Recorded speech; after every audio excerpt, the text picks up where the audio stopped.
أعوذ بالله من الشيطان الرجيم. بسم الله الرحمن الرحيم.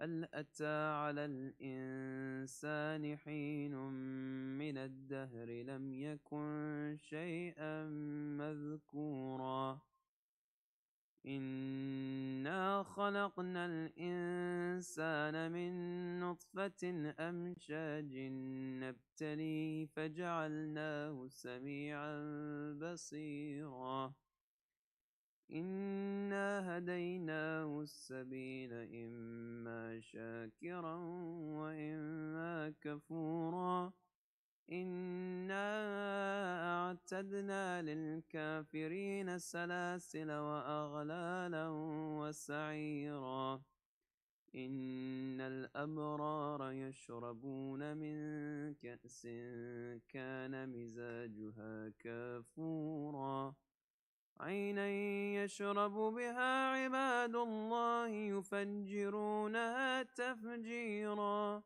يوفون بالنذر ويخافون يوما كان شره مستطيرا ويطعمون الطعام على حبه مسكينا ويتيما وأسيرا إنما نطعمكم لوجه الله لا نريد منكم جزاء ولا شكورا إنا نخاف من ربنا يوما عبوسا قمطريرا فوقاهم الله شر ذلك اليوم ولقاهم نضرة وسرورا وجزاهم بما صبروا جنة وحريرا متكئين فيها على الأرائك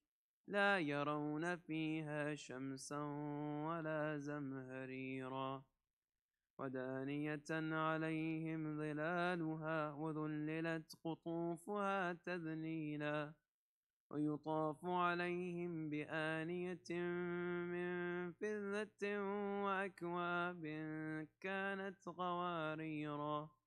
قوارير من فضة قدروها تقديرا ويسقون فيها كأسا كان مزاجها زنجبيلا عينا فيها تسمى سلسبيلا ويطوف عليهم ولدان مخلدون إذا رأيتهم حسبتهم لؤلؤا منثورا وإذا رأيت ثم رأيت نعيما وملكا كبيرا عاليهم ثياب سندس خضر وإستبرق وحلوا أساور من فضة وسقاهم ربهم شرابا طهورا إن هذا كان لكم جزاء وكان سعيكم مشكورا إنا نحن نزلنا عليك القرآن تنزيلا فاصبر لحكم ربك ولا تطع منهم آثما أو كفورا واذكر اسم ربك بكرة وأصيلا ومن الليل فاسجد له وسبحه ليلا طويلا إن هؤلاء يحبون العاجلة ويذرون وراءهم يوما ثقيلا نحن خلقناهم وشددنا أسرهم وإذا شئنا بدلنا أمثالهم تبديلا إن هذه تذكرة فمن شاء اتخذ إلى ربه سبيلا وما تشاءون إلا أن يشاء الله إن الله كان عليما حكيما يدخل من يشاء في رحمته والظالمين أعد لهم عذابا أليما. صدق الله العلي العظيم. صلوا على محمد وآل محمد.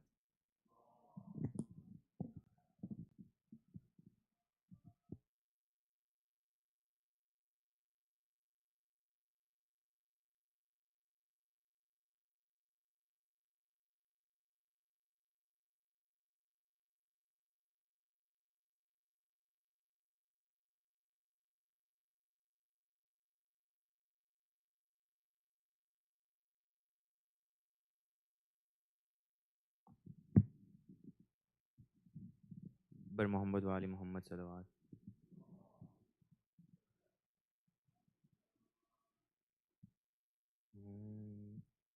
حسین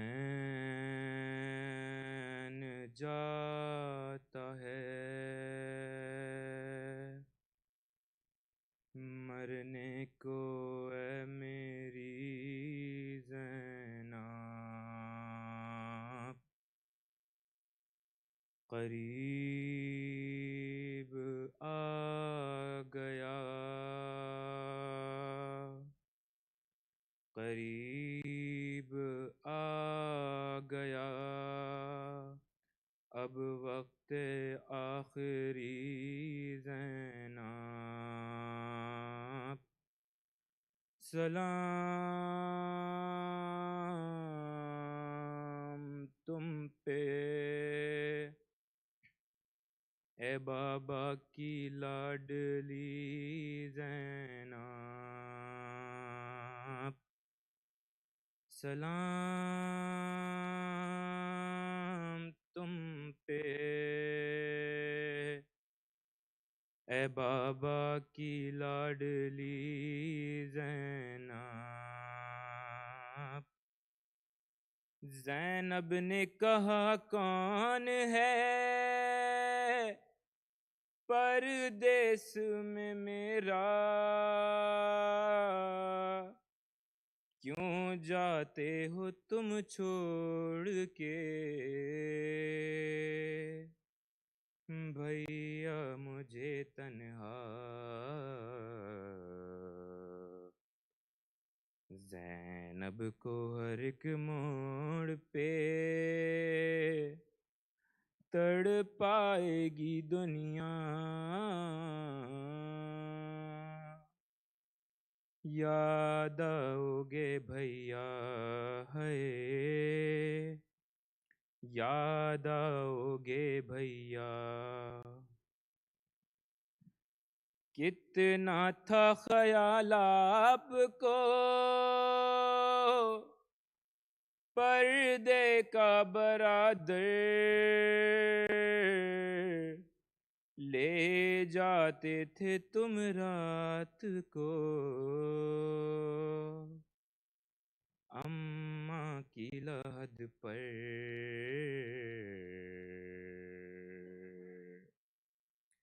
لے جاتے تھے تم رات کو اماں کی لحد پر.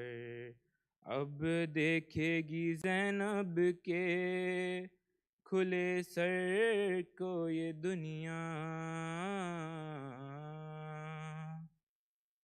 یاد آؤ گے بھیا ہے، دیدار بھی ہو جائے گا بیٹی کے بہانے، کیا شام کے زندان میں آؤ گے سنانے،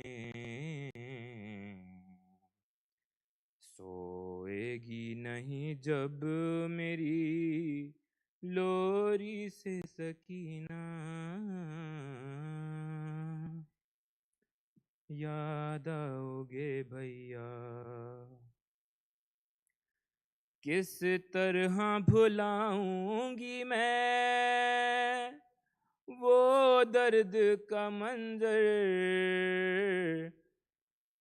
किस तरह भुलाऊंगी मैं वो दर्द का मंजर, वो सूखे गले पर तेरे चलता हुआ खंजर। ज़ैनब को नजर आएगा जब भी कोई प्यासा, याद आओगे भैया। बाद आपके होगा मेरी गुर्बत का ये आलम, उस वक्त गरीबी भी करेगी मेरा मातम। सादात को जब राह में देगा कोई सदका, याद आओगे भैया। होता था तकल्लुम यूं जुदा भाई बहन से, जिस तरह कोई रूह निकलती हो बदन से। शहरन को चले कहती रही सानी ज़हरा, याद आओगे भैया है, याद आओगे भैया। फातिहा।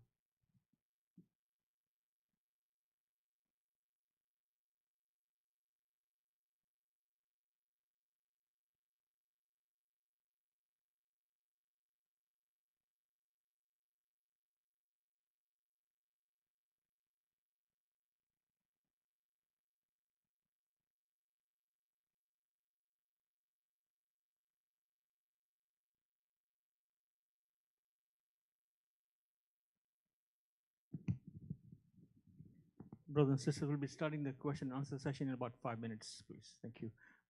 May I invite Brother Shafiq Larik to say a few words on behalf of the community? Thank you.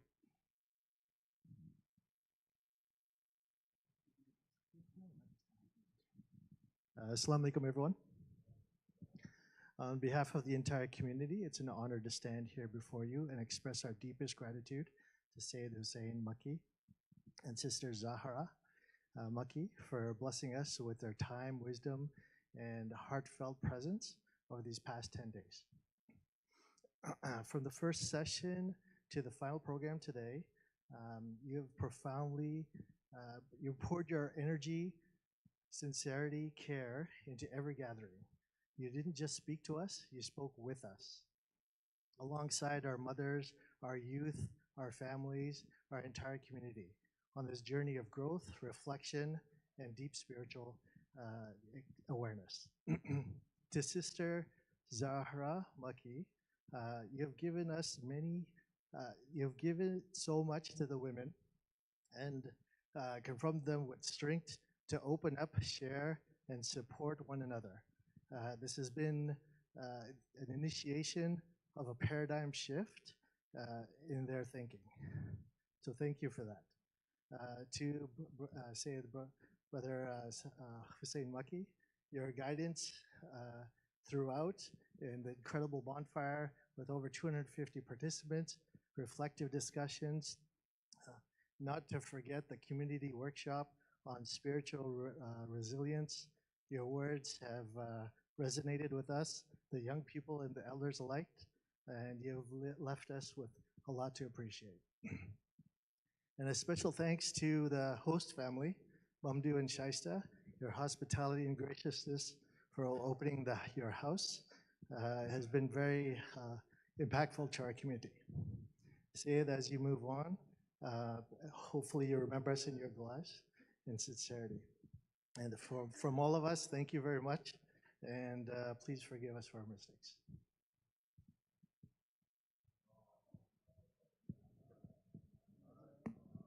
Thank you. Sorry, I forgot to mention Shafiq Larak is the Vice President of Az-Zahraa community. Thank you.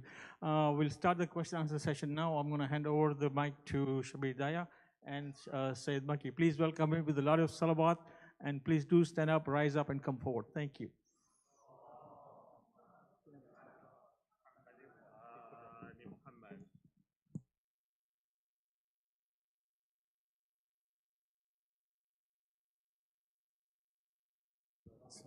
محمد وآل محمد. أعوذ بالله من الشيطان الرجيم. بسم الله الرحمن الرحيم. الحمد لله رب العالمين، وصلى الله على سيدنا محمد وآله الطيبين الطاهرين.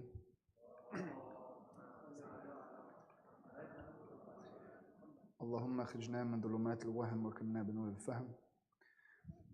اللهم افتح علينا أبواب رحمتك وانشر علينا من خزائن علومك يا أرحم الراحمين. اللهم علمنا ما ينفعنا وانفعنا بما علمتنا وزدنا علما. My brothers and sisters, Assalamu alaikum wa rahmatullahi wa barakatuh. Thank you so much for your hospitality, your generosity. I very much love this community, and I spent beautiful moments with many of you. Thank you for having me and my wife. Inshallah, it will be a very memorable time for us, and hopefully not too long before we come back. Special thank you to the committee and all the volunteers. It's been amazing, and I really feel like in the last 12 days we have built amazing bonds together, and inshallah for the future too. Thank you so much. Sallallahu ala Muhammad wa ali Muhammad.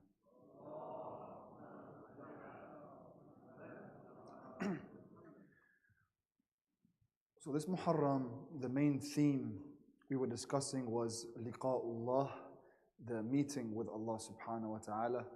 We spoke about what that meeting entails and how it should be, and most importantly, what my attitude towards that meeting is meant to be. What my attitude is when it comes to meeting God, as in not running away from it, but yearning for it. Loving God and being loyal to God, and what that means, what it means to love Allah and to be loyal to Allah. And if I am running away from that meeting, that it's going to happen inevitably, and how I can fix myself in order for me to begin to look forward to that meeting rather than run from it. So that was the theme. And any questions that we have today, we wanted an interactive session today. Any questions that we have today could be around that theme mainly. However, if there are any other questions that I may assist you with, or anything that I have said in the last 11 nights that caught your eye, or you'd like me to explain further, or you wanted to question me on, or share anything, then I'm at your service. We have a microphone going around for the sisters and for the brothers, and we have the messages on the Slido as well for those who don't want to speak on the microphone. So we'll begin with the priority being from the floor, and we'll start from the brothers. Sallu ala Muhammad wa ala Muhammad.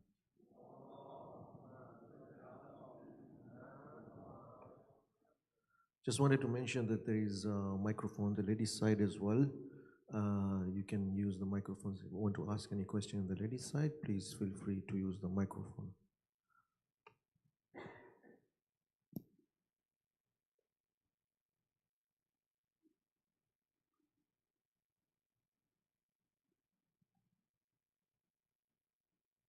Anyone from the brothers?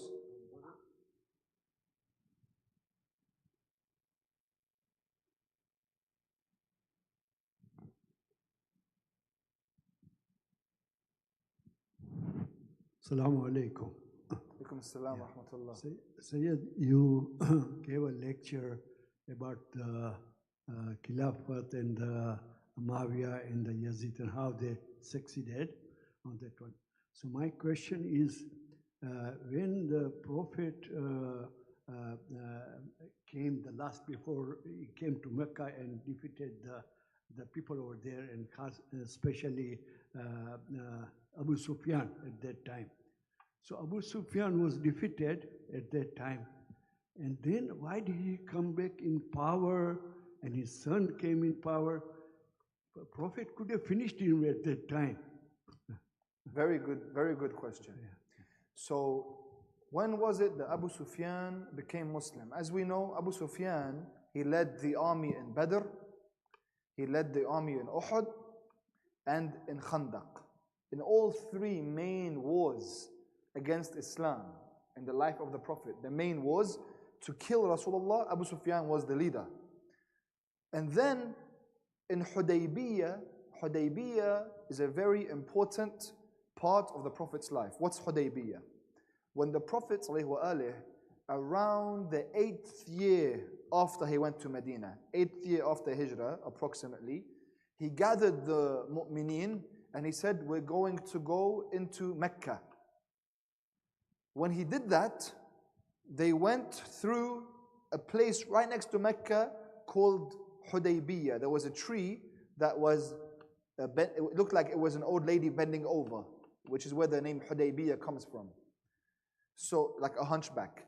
Under that tree, the Quraysh came to meet them, not to let them into Mecca. And then the Prophet made a treaty with them, and they called it the Treaty of Hudaybiyah. They told them, you return. You go back now to Medina. In exchange for you not performing Hajj and not coming into Mecca, then we will allow you to come back next year. You can come back next year, but not this year. And they had the little trade and the compromise as to which one people from Medina come back to Mecca, the Muslims going to Medina, etc. Some of the Muslims were upset by this. They didn't see it as a victory because the ayah in the Quran, the verse that came down, the chapter that came down rather, was Surah Al-Fatah, the opening, which was a victory. Inna fatahna laka fathan mubina. So when that ayah came down, the second Khalifa, he asked Rasulullah, what kind of fatah is this? How is this fatah? We weren't allowed into Mecca. Rasulullah told them that in times to come, this was the beginning. Why? Hudaybiyah was the treaty that allowed other people to become Muslim. The Quraysh were always standing in the way of Rasulullah, and all the other Arabs, they always looked towards Quraysh and how powerful Quraysh was, and what Quraysh said goes. And Quraysh, they did a boycott on the Muslims. Rasulullah, in return for him not going into Mecca, one of the conditions was, you allow people to become Muslim and come to Medina. So they allowed. Because of this, many people became Muslim and came to Medina, and Rasulullah would always tell people, if you become Muslim, go to Medina. Don't stay on your own. Don't be on your own tribe and be a Muslim on your own. There's no benefit to the community. I think this is a very important point, by the way. I know it's a side point, but very important. To be strong when we are a unit together. One hair is very weak. If you tie one hair to the table and pull it, it will rip. If you take hundreds of hairs and you tie it to the table, you can move the table. The Muslims are strong in their numbers. That's why Islamic unity is so important, so we can have more numbers. But also for us to remember to stay together, to live together, kind of like how you guys do it around the community center. Everyone lives pretty close by, most people anyway. They live very close by, or try to at least live as close as they can. That's a very important aspect of building the community. Now, you had 10,000 Muslims the following year. 10,000 Muslims that went into Mecca. That was the conquest of Mecca, the opening, the actual fatah of Mecca. It was then. That's when the surah came down, إِذَا جَاءَ نَصْرُ اللَّهِ وَالْفَتْحِ. Usually people think that إِنَّا فَتَحْنَا لَكَ فَتْحًا مُبِينًا was revealed after the fatah. No, that was revealed at Hudaybiyah. The fatah of Mecca corresponded with إِذَا جَاءَ نَصْرُ اللَّهِ وَالْفَتْحِ. They went into Mecca. Before going in, they surrounded it. The Muslims, in the middle of the night, Rasulullah had 10,000 Muslims to surround Mecca and light fires. So then the Meccans looked around, and every angle they saw fires in the distance. Lights. So many lights. So when they came out to see what was happening, Abu Sufyan was one of the first people coming out, and then Rasulullah caught him. He grabbed him, he caught him, and then he sat him down and he said, Ya Abu Sufyan, don't you see now that I am truly the messenger of God? And Abu Sufyan at this point, he couldn't refuse anymore. Why? The Muslims marched into Mecca, and Rasulullah and all the Muslims called out, whoever lays their weapons down is safe. Who's he talking to? The people who had stolen his home, his land, went to war against him, tried to kill him, killed his uncle Hamza, killed his companions for the last 10 years. He went to them and said, put your weapons down, you're safe. Whoever goes to Abu Sufyan's house is safe. Whoever goes to the Kaaba is safe. Whoever, so they were saying, we don't want to hurt anyone. Even though he was in complete right to take revenge. If someone had killed my father, had killed my wife, had killed my uncle, had killed my cousins, constantly tried to kill me, and now finally I have the upper hand against them, I don't know if I would have mercy. But Rasulullah was rahmatan lil alameen. He had mercy. He gave mercy to them all. And that's when he said, any one of you who tried to fight us, if you want to become Muslim now, you can become Muslim. And for those who tried to fight us all these years, that don't want to become Muslim, فَاذْهَبُوا أَنْتُمَ الطُّلَقَاء. You are the banished ones. We won't kill you, but you're not welcome here. You're banished. Unless you wish to become Muslim. So then Muawiyah becomes Muslim. And Abu Sufyan becomes Muslim. How? They say, Ashhadu an la ilaha illallah, like this. Ashhadu an la ilaha illallah.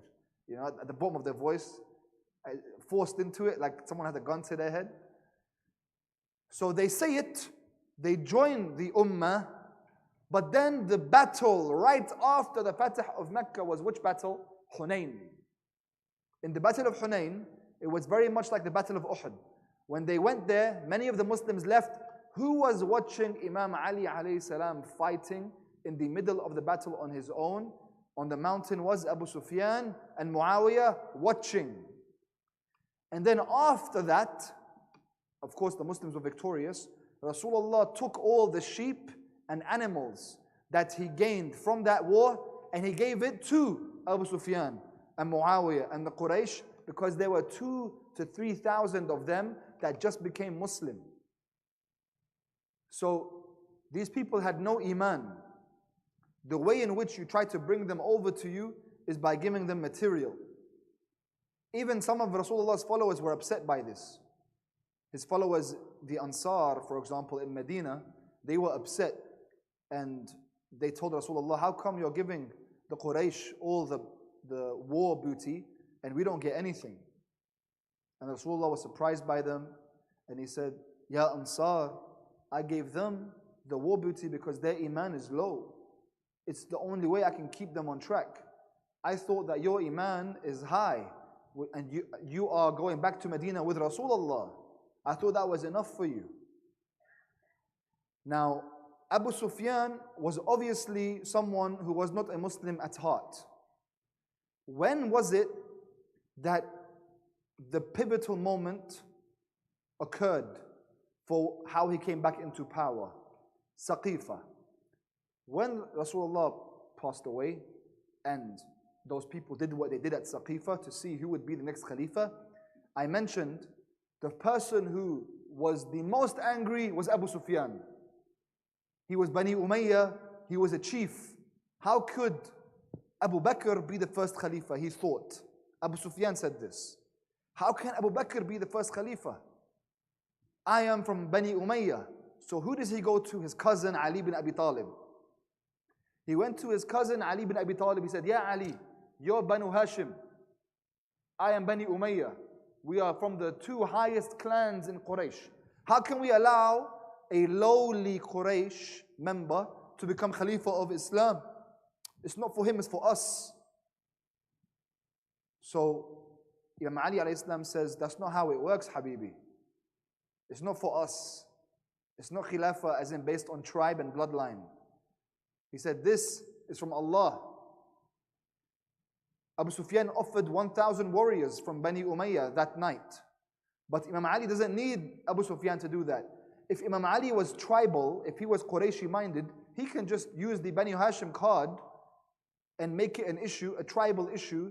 He's from Banu Hashim himself. He doesn't need Abu Sufyan. But Abu Sufyan was using the tribal card, that we are both the grandsons of Abd Munaf.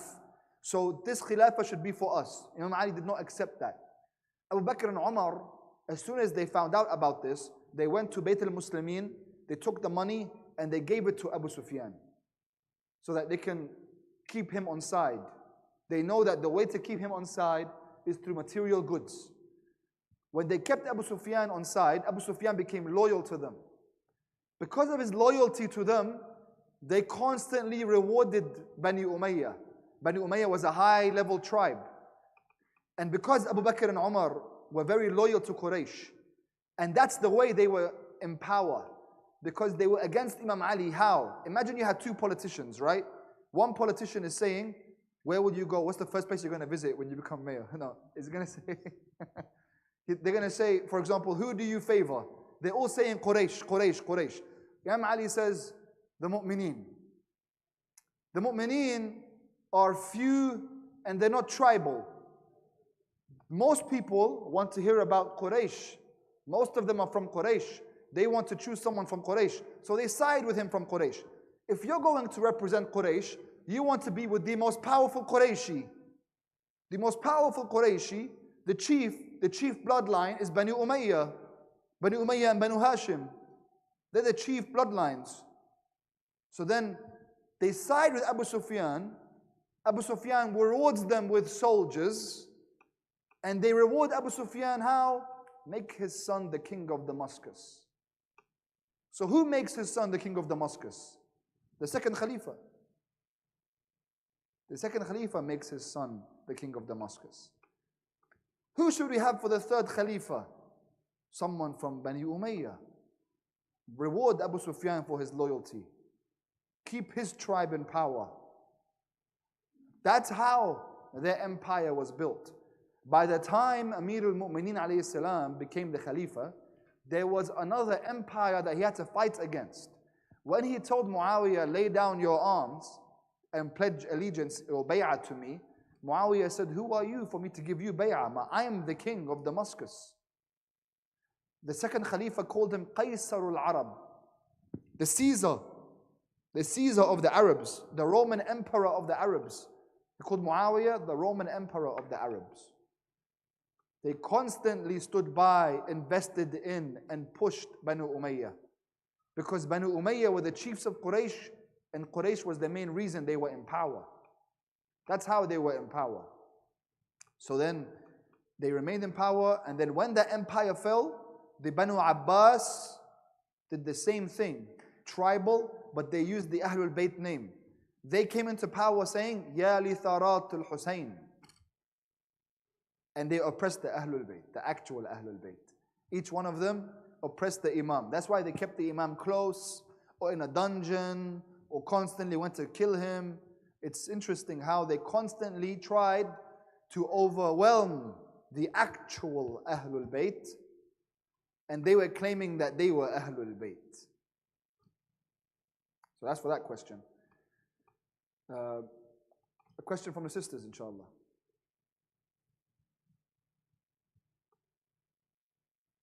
Where's Ali? Ali, ta'al. Sallu ala Muhammad wa ala Muhammad.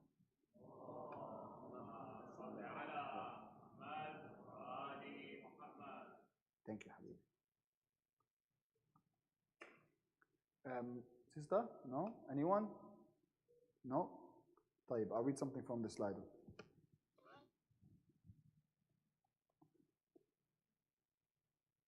Our fifth Imam was present in Karbala, but why don't we mention his name in Muharram lectures? Imam al-Baqir alayhi salam was indeed present in Karbala, but he was a baby.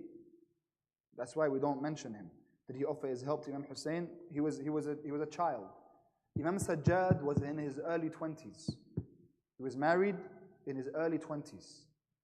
And he was sick. By some narrations, he was wounded.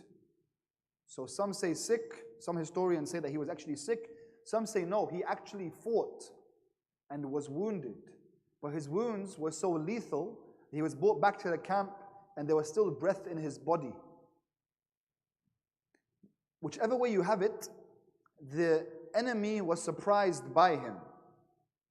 When I mentioned that Ali al-Akbar died for 2 Imams, because on the list that came from Yazid was bring me the head of Hussain and bring me the head of Ali ibn al-Hussain. 2, because he wants to end the Banu Hashim lineage. And that's why he spoke poetry to his forefathers in Badr and said that this was my revenge.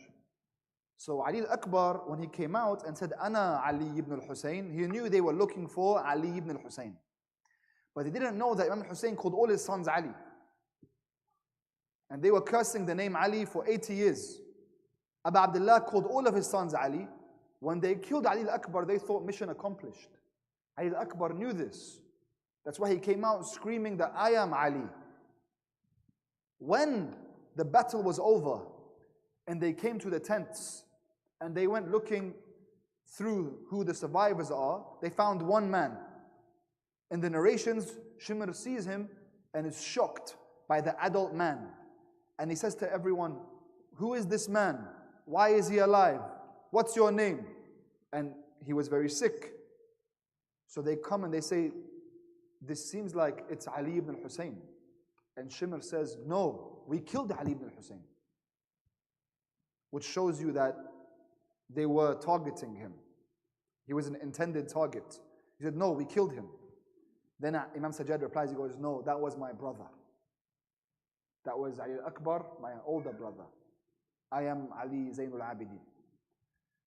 At that point, there was a disagreement amongst the soldiers as to what they should do with him. Some of them said, let's kill him now.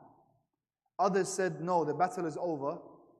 He's about to die anyway. Leave him, let him die.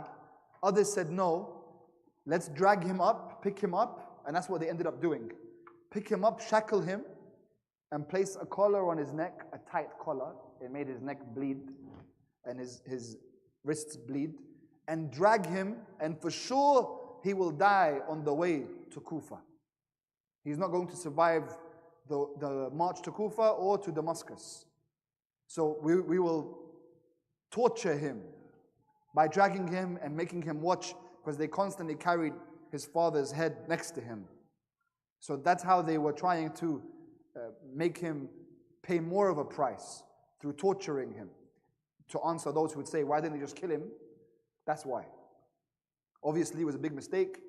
And when they brought Imam Zain al-Abidin to Damascus, that's why he gave that khutbah and said, Ana ibn Makkah wa mina, Ana ibn Zamzam wa Safa, Ana ibn man. He was constantly saying, I am the son of, to remind them that I'm still here. Banu Hashim is still here. And then when the adhan went off and they said, Ashhadu Muhammad Rasulullah, he said, Yazid, is Muhammad Rasulullah your prophet, your grandfather, or my grandfather? Usually, when you look at that out of context, you think, why is he constantly focusing on this point of lineage? But it's because that's what the aim of the Banu Umayyah was. He was replying to that. That was his return, his reply. He was telling them, you didn't achieve your goal. You killed everyone. It's like what's happening today in current events. They kill and they destroy innocents and they destroy civilian infrastructure. But what is your war goal? You never achieve your war goal. So you don't actually do anything. If you don't achieve your war goal, success in war is determined on the war objectives. If you are able to accomplish war objectives. Even if I kill 1 million people, that doesn't accomplish my war objectives. If it doesn't accomplish my war objectives, then I have done nothing. I have not succeeded. So he was showing them, you did not win. Later on, when someone said, who was victorious in Karbala in front of Imam Sajjad told him, as long as you hear the adhan and the muaddin say, Ashhadu an la ilaha illallah wa ashhadu Muhammad Rasulullah, you will know who is victorious. Because they were trying to end Islam, turn it back into tribalism completely. So that's for that question.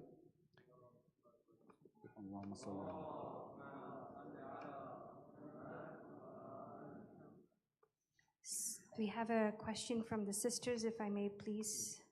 Yes. Assalamu alaikum, Sheikh. Thank you so much for the very insightful, beautiful sessions. Thank you. Yeah, my question is, when the time comes, inshallah, soon, when Imam Mahdi Ajalallah reappears, they start with 313 companions, and then it goes up to 10,000, I've heard from the narrations. So I cannot imagine the role of, like, how the role of women's would be. There would be a lot of fighting, bloodshed, of course, but I don't imagine that the role of women would be in the fighting. So I want to know about the different roles that the companions can play, whether that's from those 313 or the other Yes. 10,000 and so on. Yes. Thank you. Thank you. So, first of all, when it comes to the narrations of Ashabul Imam and the 313, those are the generals. Those are the leaders. 313 leaders. The companions and the followers can go into the millions. So they go into the hundreds of thousands and millions of people around the world. If the world right now is 8 billion people, the Imam is going to have a very popular movement. If we're saying that the Muslims will unite around him, inshallah, most Muslims and most Christians, most people who fear Allah, the others will follow Sufyani, the Antichrist. But most who see the light, half the world or whatever it is, there are going to be millions of people that support the Imam. Of course, in the beginning, the movement will not be that popular, but it will grow into being that popular because the truth will be shown to people. The 313 companions, there are different narrations as to who they are, but one narration includes names of 50 women in those 313. Now, if we are to say what is the role of women, I can tell you just from what we experienced in Lebanon in the last, like from personal experience, let alone what, if you look at Imam Khomeini during the revolution and look into his 1979, and you look into what he spoke about in regards to the women and how the women were the pivotal foundation as to how the revolution succeeded. It was because of the women. But just in terms of what happened in Lebanon, I can tell you that the source of strength and the source of spirituality, which should never be underestimated, which in reality doesn't matter how many advanced technological weapons an arrogant power may have, we must always understand victory comes from Allah, and what you fight with is your soul. What you fight with is your spirit before everything else. The greatest heroes have been quoted to say, اللي بيقاتل فينا هو الروح, which means what is within us that fights is the soul. You guys know who I'm talking about. He's like the top guy. Okay? He says, the one that fights with us, what fights from within us is the soul. Because of that, where does that strength come from? A lot of the time, it comes from the Zainabs and the Baneens of that community. So you will see a lot of these women, in whatever age they are, grandmothers, mothers, wives, sisters, that are constantly the main support front in whichever way they're able to be. And obviously I can't go into details here, but your imagination can help you, and there are way more methods than most people think. You know, it's not just cooking and you know, giving love. There are many ways, and it's because of them that the movement is so popular. Why? Because if you kill the soldier, you kill a companion of the Imam, you killed the soldier. But when the ideology is prevalent in the community, then you cannot kill this ideology. You cannot kill the idea. You cannot kill the movement. And the idea is constantly born in the wombs of women. That's why what's happening, for example, in Gaza, or what happens in places that get carpet bombed, is you'll notice they hit civilian infrastructure on purpose. They don't care about the fighters as much as hitting the civilian infrastructure, because it is this civilian infrastructure, which is a community really, this community that keeps giving birth to this ideology. So the only way you can stop it is by destroying the community, not the soldier. The soldier is just a product of the community. They know this. But if you target the community, you're targeting civilians, women and children. And that goes to show you how much of a farce and a lie this whole Western feminism was, that sold us a big joke these last 10 years. Because when it came to the women and little girls of Palestine and Lebanon, not one of these feminists raised an eyebrow. Where are you? And you're only here when you want to say Iran before the revolution and show me a picture of a beach. But when women are actually getting killed and massacred and maimed and limbs torn off, you have nothing to say. Ajib. So our source of strength, the Imam's source of strength will come from those women. By the way, a lot of pilots who were flying those planes over Tehran the last few months were women. Yani they are training their women. They train them in a different way. That women are going to have a huge role to play in the prophecy when the Imam reappears. But we already see it happening now. Women have the role now. They have the role to play now. The important thing is we all know what role we have to play, and we play it accordingly. That's the main thing. For example, I would love to be back in my homeland with my community, my teachers, my brothers, my family. But my role over there is not as effective as it is over here. I can help them a lot more, campaign for them, protect them. I can raise money for them. And this is what I've been doing, and speak their story everywhere I go, because no one wants to speak the story. Everyone's too scared to speak it. So by doing that, I'm playing my role. Maybe it's not the role that I want. Maybe I want something where I feel I'm more loyal or more intense. But it's the most effective role, and I have to do what's most effective. And I think each one of us has to think about their role, man, woman, their job, what they do, what the capabilities are, and play that role accordingly. Thank you. Any from the brothers or sisters, more than welcome. Or I go to the Slido. Slido. Oh, a bunch of questions just came in now. How important is it to study about the Sufyani and Dajjal attributes with regards to today's events in Syria, Middle East? I think it is quite important. At the end of the day, if you know all the signs and you don't take them, and it doesn't make a difference to you, then it's not effective. Like I can see, for example, I'll be driving right now and I'll see a sign that says White Rock 30 kilometers away. It doesn't bring me any closer to White Rock. It doesn't bring White Rock any closer to me. The only thing I can do is keep going towards it. But the sign is there, it helps me navigate my way.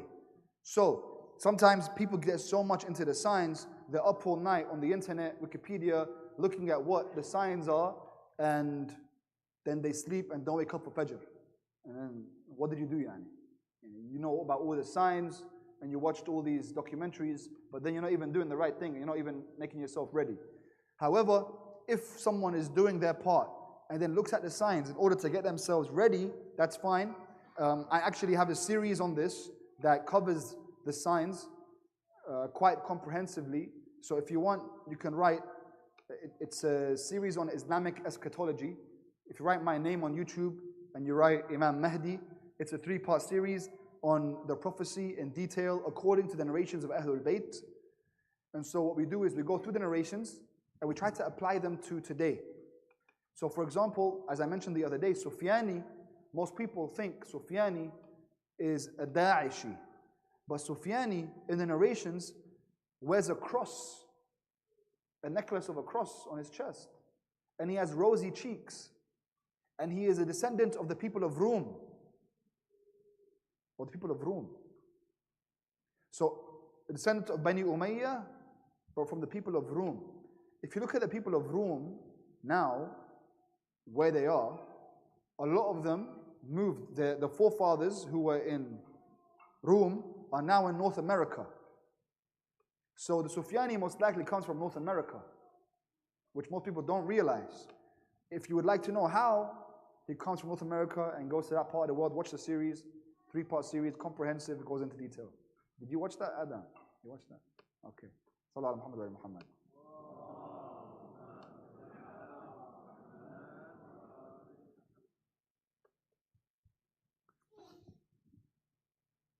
Any from the crowd?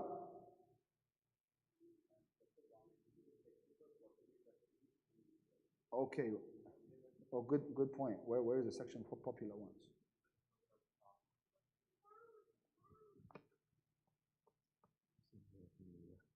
Okay. Okay. Is it makruh for women to attend community majlis and kabristan?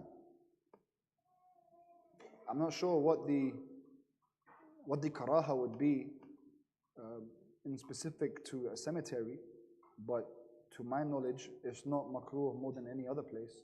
It's makruh to visit a cemetery at night for everyone, but in the daytime, it's just a general visit of a cemetery, like any other place. Why is that the most popular one, man? We're sitting here talking about Sufyani in the last days.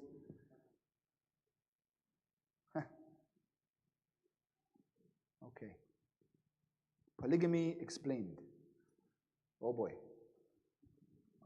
Okay, we can explain polygamy. So, throughout Islamic civilization, I'm going to explain polygamy now from a sociological and biological point of view. And now a lot of people who may have liked me these last 10 days maybe don't like me after this question. But this is just objective answer, inshallah. Sociologically speaking, throughout history and civilizations, men and women were married for certain reasons. The reasons were out of safety or financial support or anything else. Usually, people were in tribes. They were not under governments. Tribes, and the way in which a woman would find protection in her life would be to marry a man who could protect her with his tribe, so she would need him for protection and for financial support, because there was no place for a woman to make money unless she inherited her own wealth. It was very rare for a woman to be like Sayyidah Khadija, for example, or a businesswoman who made money, who had the opportunity. Opportunities were much less for women. That's for a free woman. Let alone for a woman, most of the time they were told who to marry, when to marry, and those were free women. And then there were many situations with concubines and slave girls. And if you were to go into a tribe and you fought the tribe, you would take their women as captive, and then they would marry you in. And if you have watched TV shows that talk about ancient civilization, you would see that constantly when it comes to marriages, there's the idea of alliances and the idea of making you more powerful by marrying into this family and that family.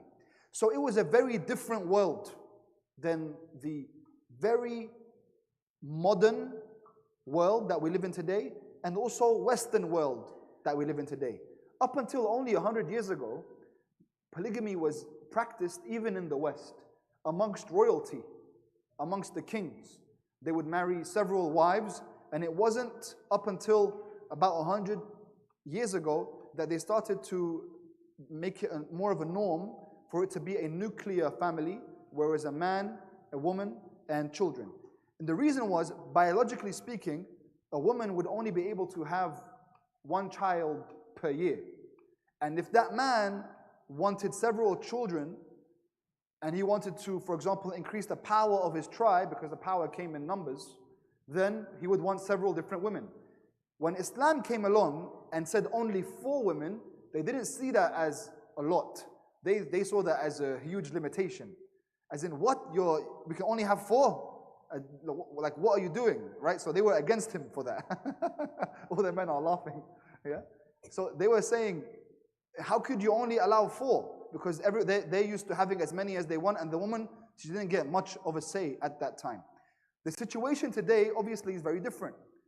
And actually, we are on the opposite side of the spectrum. It's not one woman for one man right now. Right now, people just don't get married. They do everything that married people do, but they don't get married. Like, a lot of people's kids are there at their wedding. You know, this is the the modern world view actually. They see marriage more of as a government restriction on them. Why? Because a woman today, she can make her own money, and the government can protect her. Police will protect her. She doesn't need a tribe or a man to protect her. Now that she doesn't need a man's money, she doesn't need a man except more for emotional or physical needs. The man's reasoning was usually physical needs. But he also now doesn't need to get married to satisfy his physical needs.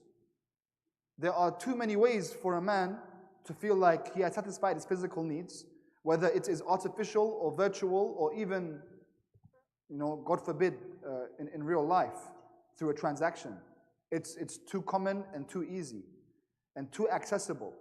So in the modern world right now, you will find, if you find two people who got married, they constantly, unfortunately, the statistics don't lie, there is a constant cheater in the marriage, because they're not marrying each other out of being on the same page, out of needing each other. They're doing it to be part of the society that they are in without understanding it. So when Islam came in, it came in at a very different time, and at that time, polygamy very much suited the situation. In the modern world, especially in the West, it doesn't suit the situation. Of course, in the Quran, there are stipulations to polygamy as well. But then you have to think about war. So going to a place like, again, Lebanon, where there are thousands, tens of thousands of widows with children. In times of war, what happens when there are 9 women for every 1 man, for example, like in Lebanon? Statistically speaking, now you have 9 women for every 1 man in that community, even though it's still difficult to have more than 1 wife in that community because they have inherited many Western worldview. So the nuclear family is the modern family of the whole world, really now. It's very difficult anywhere in the world, in main places in the world of civilization, to have more than 1 husband or 1 wife. Of course, this is about polygamy, so it's about 1 wife. But you would think that there has to be a solution to those situations when there are those widows who need financial support, who need help with their children, or a masculine presence, or a woman who is divorced. So if a woman is divorced at 23, 25, or 28, is her life over? If a woman is divorced at 35, is her life over? Does she not have a right to ever be with a man anymore? Well, what if that man is married? Is it allowed or not allowed? I mean, this is something that, of course, in reality, it's very hard for any specific woman to accept.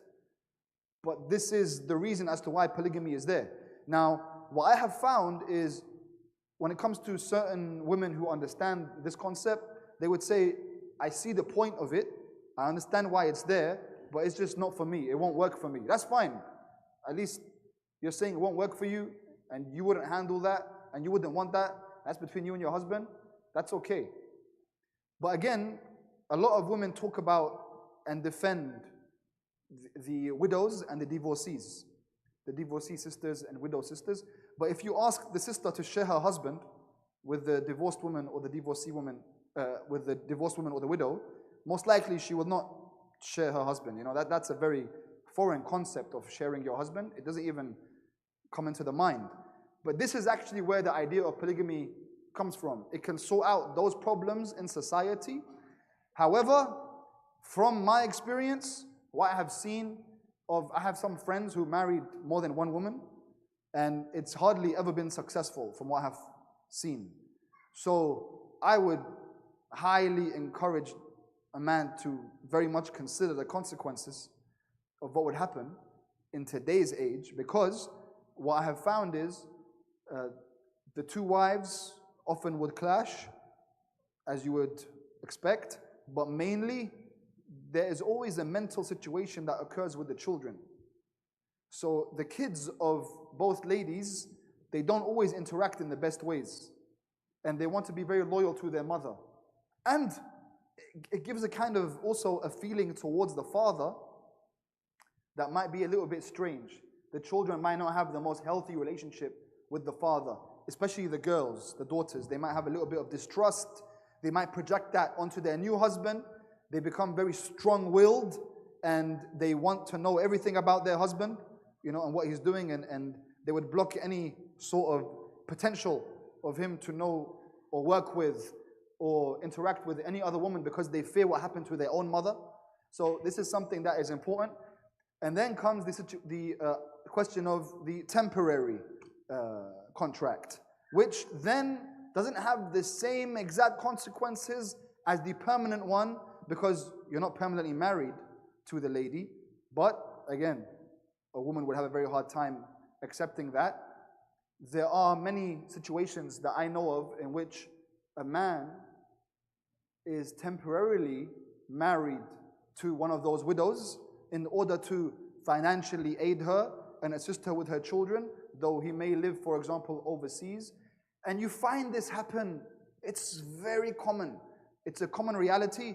And this is where you get the whole, the notion of secret marriages that, people find out about after the person dies, that no one knew about. This is a common reality. It's uncomfortable.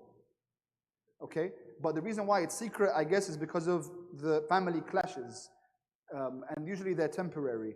Now, that's polygamy explained in terms of history of civilization. Biologically, in terms of pregnancy, of course, that makes sense at that time with tribes and stuff, but we're not in that time anymore. So then what? Sociologically speaking, we don't even need to get married anymore in terms of what humanity needed. And that's why we're in a little bit of a crisis, which means people who get married today, so now take polygamy out of it, because we're actually in a crisis of marrying just one. So polygamy on the side right now, even especially in your communities, finding just one is becoming really hard, especially for sisters, because a man is more the hunter, and he's the one that's going and looking. The sister usually, she's awaiting someone to approach.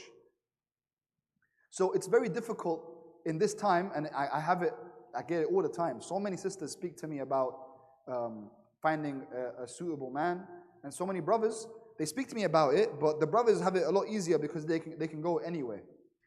The reason why you're finding it so hard is because of the sociological issue that I'm speaking about. The only actual real reason that anyone would get married right now, because it puts you at disadvantage in the modern world. It's very much easier to be individualistic and on your own in this world. The only reason is to be a mu'min, a believer in God. You want to provide a family, to offer to sahab al-asri wa zaman, and to do your duty before Allah subhanahu wa ta'ala. Which means, truly God-fearing people, they are the ones who are most likely to have a successful marriage. And I don't mean truly God-fearing as in you look religious or you act religious. I'm talking about your heart. Your heart is a God-fearing. You might not wear hijab and you have a very pure heart and a God-fearing heart. And inshallah, you will wear the hijab eventually. But you might not and still have that fitrah, be very clean. And you have a God-fearing nature. And you come to your spouse with kindness. And your spouse does the same thing. But when we come to each other trying to take benefit from each other, then we are doing it as a part of an exchange, like in the modern world, and it'll probably be doomed to cause a lot of hurt in the future. I think we only have time for one more question. Perhaps I can ask one from the sisters. Yeah, maybe you want to, yes. I'm actually going to just call it out from the list of questions that are here. There's 3 questions around the same topic, and it is the topic of matam. So the question states, how can you explain self-harm when it's not allowed in Islam, but when we do matam, it is a form of self-harm? And the other question was around doing matam with zanjir or walking in hot coals. So there's 2 or 3 questions here around what is the essence of doing matam? Okay. What is the meaning of how we commemorate our grief through matam? And if you could shed some light on that. Okay. So guys, I'm going to be so honest and frank with you, okay? You're going to have different speakers that come here. and they're going to give you different answers to that question. And you can ask that question every Muharram, depending on who you bring and which school they follow, they're going to answer you differently. So, if I give you an answer now, I'm going to give you an answer from the school that I belong to. And I don't know if you belong to the same school. So it might be pointless for me to even provide this answer. But I'm going to provide this answer, inshallah, out of not a tribal intention about my school is the correct one. I'm going to give the reasons as to why, and then you guys can choose. Last year, there was much about this in Toronto, because the idea going around by some speakers, with all my respect to all speakers, it was that you love Imam al-Hussain. There's no limit to how much you love him. There shouldn't be a limit to how much you express your love for him. And I think that is, a ridiculous argument, because it just sounds really nice and lovely and fluffy and attractive, but it means nothing. Because whenever you don't place limits on anything and you decorate it with a poem, you're saying it can go anywhere. So what are you saying? So I can hang upside down and start singing Lulu Lala, and this is how I express my love, yani. Like what if I do and you say, hey, what are you doing? I said, no, brother, there's no limit to how much I love. This is how I show my love. Who said it has to be on the coal? What if I want to jump on a bouncy castle and show my love? Who are you to tell me? Like, where does it end? Because every year there's something new. There's a collar on the neck, and then I'm walking on my fours in Karbala, Bain al-Haramain, and I'm saying, woof, woof, ana kalbu Ruqayya, I'm the dog of Ruqayya. Where'd you get that from? Allah created you as insan, and then now you're saying you're a dog. What are you doing? And then you get these rock stars that come to Karbala, and they jump up and down, and they make a nightclub before they go inside. And last year I was in Bain al-Haramain, and they came in, and these people are insane.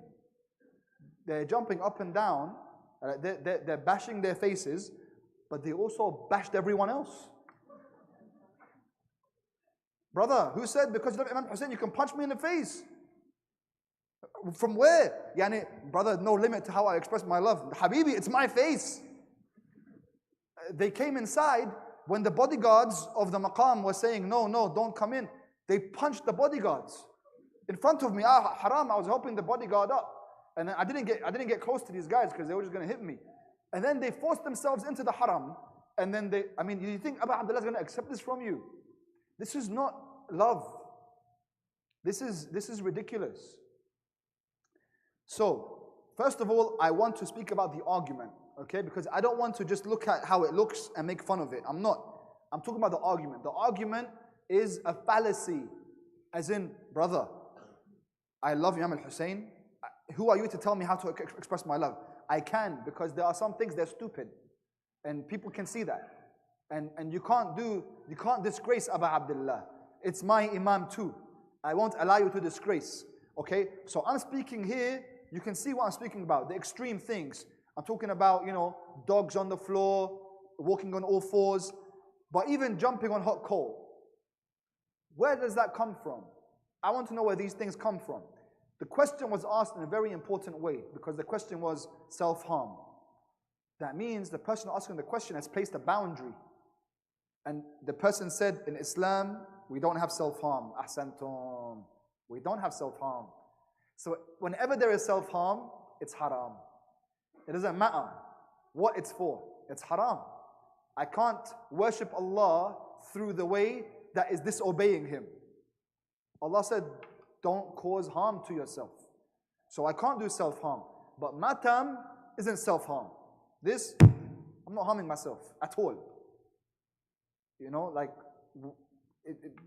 That's no harm at all. Like, people play sports, rugby, wrestling, even boxing, and it's fine.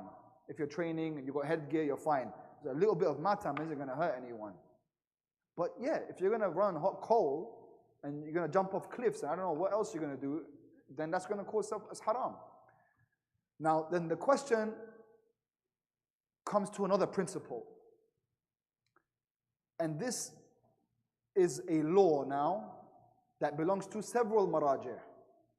They say if something makes Islam lose honor, if it dishonors Islam or makes Islam look bad, we don't do that. We don't do what makes Islam look bad. The reply is, so you're only going to do what people say is accepted? No, we're not saying that. But there are limits.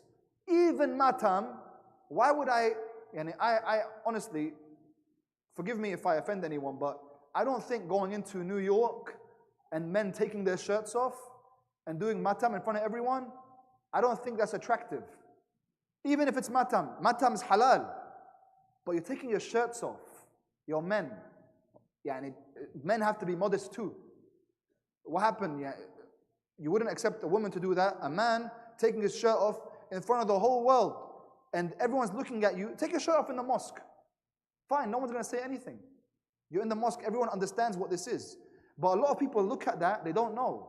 They don't know what's happening here. They see all these men took their shirts off and they're screaming and it's not attractive. That doesn't make Islam look good. It's not classy. It's not good for us. We're trying to say that we have the truth of the world. And this is not an honorable appearance for us. Men with their bodies out. We're men. I don't even wear short sleeve out of honor. My own hijab, I'm a man. I wear hijab. I don't wear short sleeve in front of a woman. This is important. So then, what are you doing exactly when you're breaking those rules in the middle of the street? If you're in your masjid, the Muslims are around you, we understand each other, no problem. But we cannot dishonor Islam. The problem is, if you type Imam al-Hussain on Google Images now, what are you going to see? My whole life when I was a kid, whenever anyone typed my name on Google Images, you see a lot of people who are bleeding. So here is the final part of my discussion, which is the most sensitive part.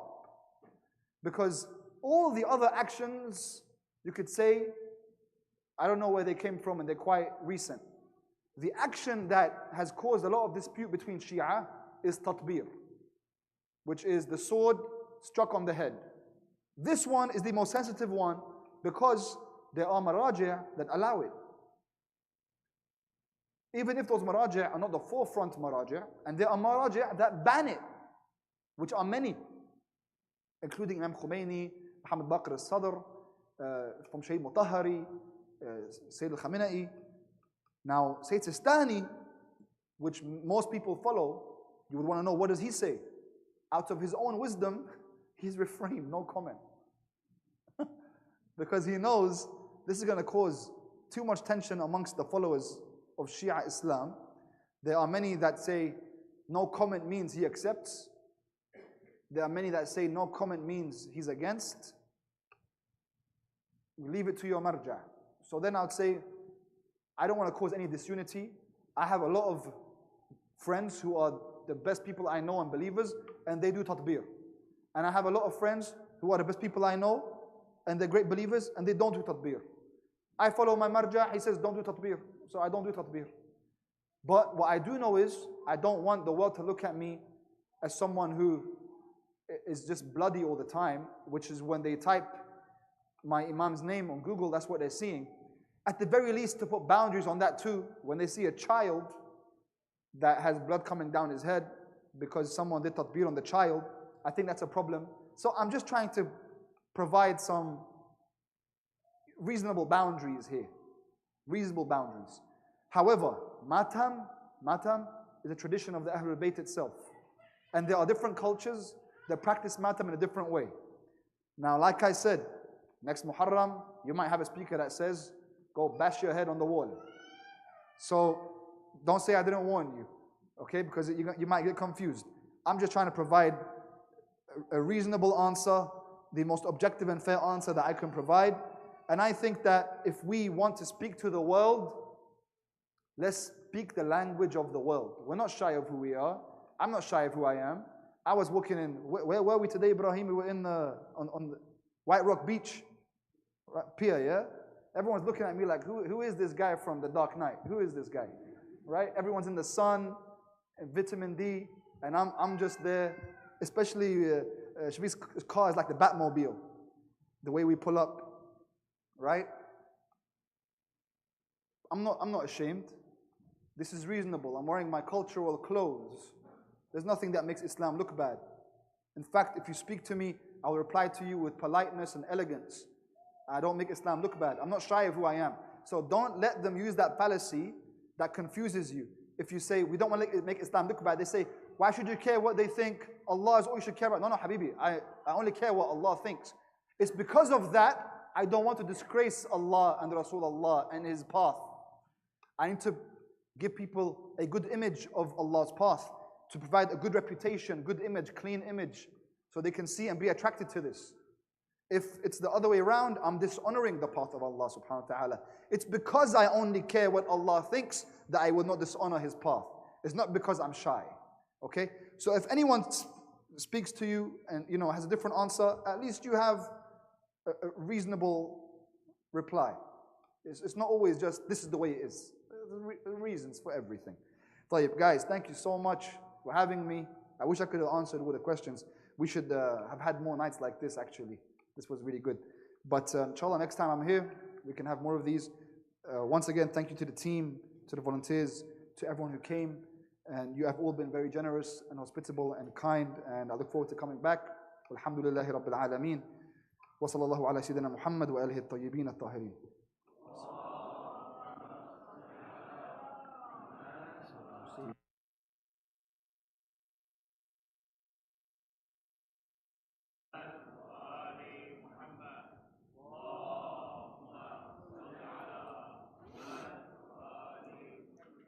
Out of respect for the days that we are in, the brothers have requested that we end with the musibah, remembering about Abdullah alayhi salam.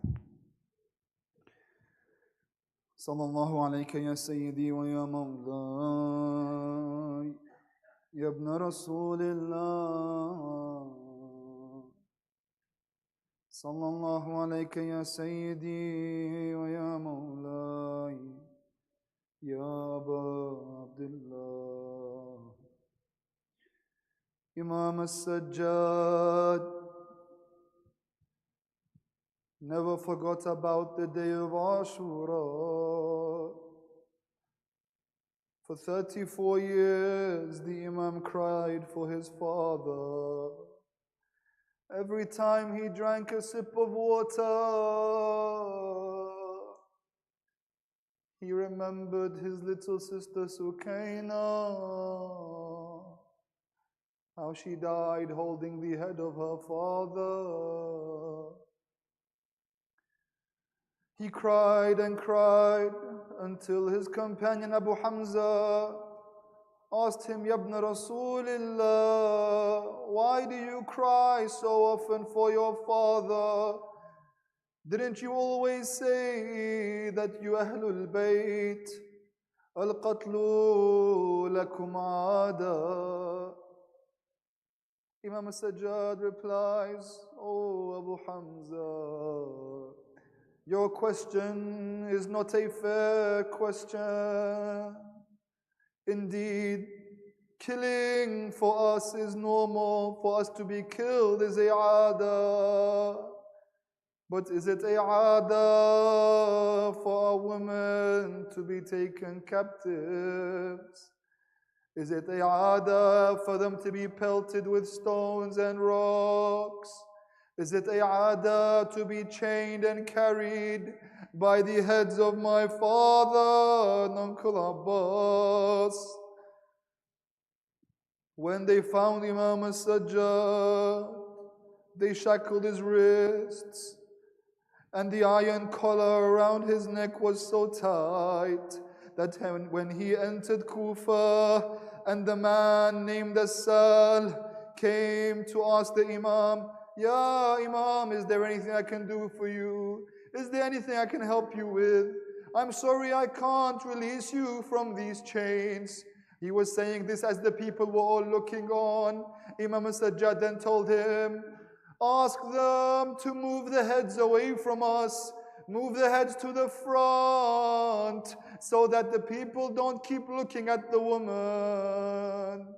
He moved the heads to the front. The head of Imam al-Hussain to the front. Then Sahal came back and said, is there anything else I may serve you with, Ya Imam? He said, Ya Sir, could you bring me a piece of cloth or a rug? Sahal was confused by the request.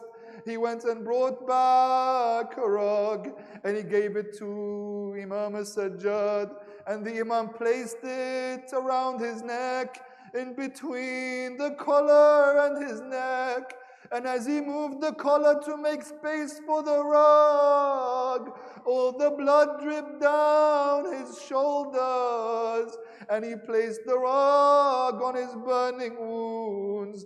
Imam al-Baqir is reported to have said, even at the end of Imam as-Sajjad's life, when he was performing ghusl on his body, as the water went over his back, he saw the scars of the lashes. He saw the scars on his neck. He saw the wounds on his shoulders, carrying the scars of Karbala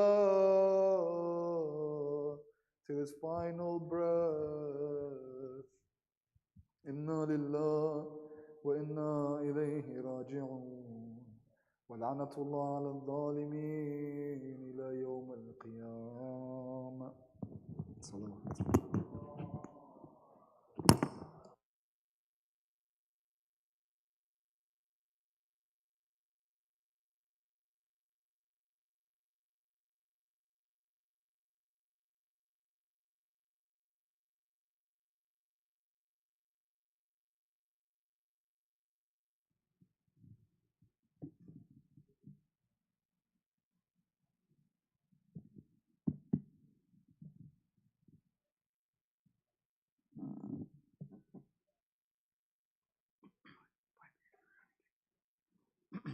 سر پیٹ کے بولے حرم آیا علم عباس کا، سر پیٹ کے بولے حرم آیا علم عباس کا، ماتم کرو تو سب ہی غم آیا علم عباس کا، سر پیٹ کے بولے حرم آیا علم عباس کا، کہنے لگی زینب میرے پردے کا ضامن نہ رہا، ہاں ہو گیا مجھ کو یقین، ہو جاؤں گی میں پیریدہ، تر خون ہوا میرا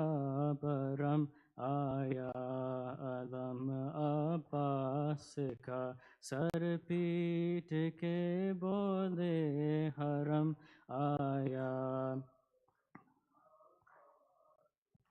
بازو قلم جب ہو گئے، جب آنکھ پر نیزہ لگا، دشواری جینا ہو گیا، جب پر گئی حد سے جفا، آیا مصاحب علم آیا علم عباس کا، سر پیٹ کے بولے حرم آیا علم،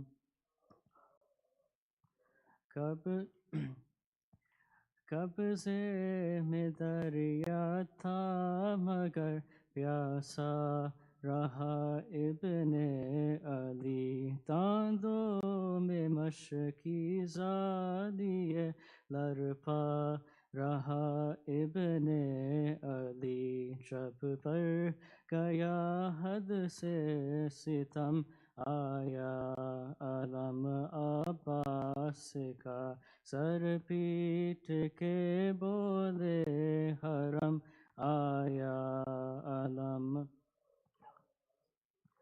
کش میں چلی زینب کہیں فضا ہوئی نوحہ کنا، بے آسرا اور بے ردا مصروف ماتم بی بیا ہر سم تہر جو علم آیا علم عباس کا سر پیٹ کے بولے حرم آیا علم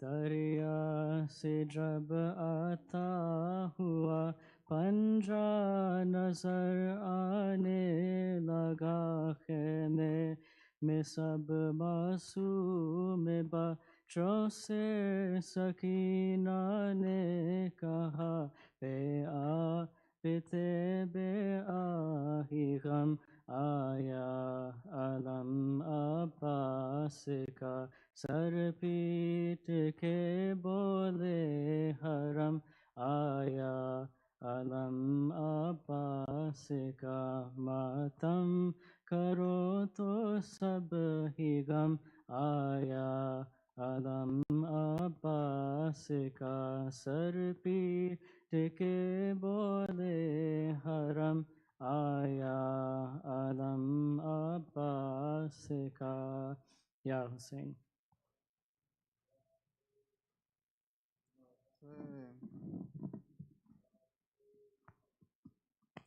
عباس عباس عباس عباس عباس عباس عباس بیٹا ہے تو علی کا زہرا کی تو دعا ہے شبیر تیرا آقا ام البنین ماں ہے ہر صورت و چلن میں حیدر سے نا جدا ہے تا حشر تجھ سے قائم دنیا میں بس وفا ہے عباس عباس عباس عباس تیرے علم کو تھامے ہر شخص کہہ رہا ہے مظلوم کربلا کا زینب کا واسطہ ہے پردیسی کوئی ایسا پردیس میں نہ اجڑے صدقے میں اس کے جس کا گھر بار لٹ گیا ہے عباس عباس عباس ہر لاش پہ علی کو کرتے تھے یاد سرور لیکن اٹھانے آئے جس وقت لاش اکبر بابا کی بے کسی پر روتا تھا نوجواں بھی شبیر نے کہا جو برچھی پہ ہاتھ رکھے عباس عباس عباس عباس اس وقت جب کہ زینب دربار میں گئی تھی قاری نمازیوں سے محفل سجی ہوئی تھی ظالم یہ پوچھتا تھا غازی تیرا کہاں ہے ظالم یہ پوچھتا تھا غازی تیرا کہاں ہے بالوں سے منہ چھپائے زینب یہ کہہ رہی تھی عباس عباس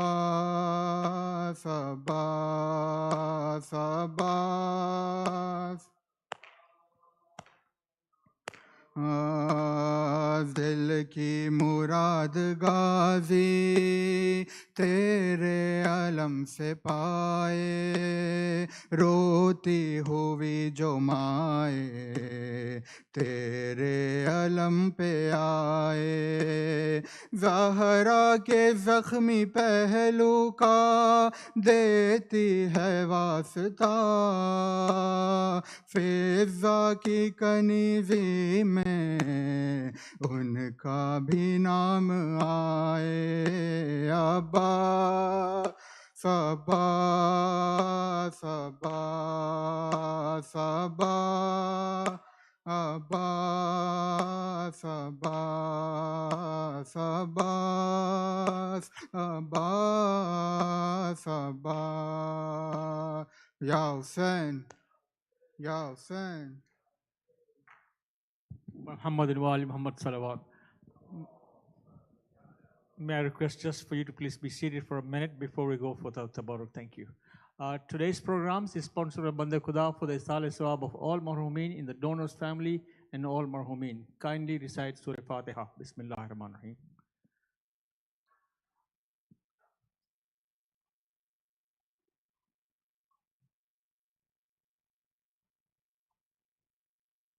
Thank you. Tabarruk will be served in the foyer. Salat time is 9:34. Please do join us after Tabarruk. Thank you. Muhammad and Wali Muhammad Salawat.